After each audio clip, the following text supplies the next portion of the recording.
ಒಯ್ ಅಲ್ಲೆಲ್ಲ ಇನ್ನೊಂದ್ಸಲ ಜೋರಾಗಿ ಬಿಡ್ತೀನಿ. ಅಯ್ಯೋ, ಹೆಚ್ಚು ರಾಕೆಟ್ ಒಳಗೆ ಬಿತ್ತು, ಎಲ್ಲ ರಾಕೆಟ್ಗೆ ಇತ್ತು. ಈಗ ಇದನ್ನ ಎಬಿಸಿ ಹೊರಗೆ ಹೋಗ್ಬೇಕು. ತಗೋ, ಎತ್ತೇ ಇಲ್ಲ. ಹಾ ಹಾ, ಅಯ್ಯೋ ಕರಡಿ, ಉಗಿಬೇಡ ಅವನ. ಅಯ್ಯೋ, ಸದ್ಯದಲ್ಲೇ ಬದುಕೊಂಡೆ.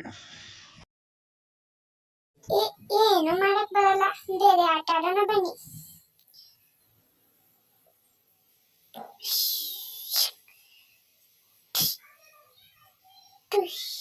ಹಾ, ಇದೇನು ಮುಂದೆ ಹೋಗ್ತಾ ಇಲ್ವಲ್ಲ, ಏನ್ ಮಾಡೋದು?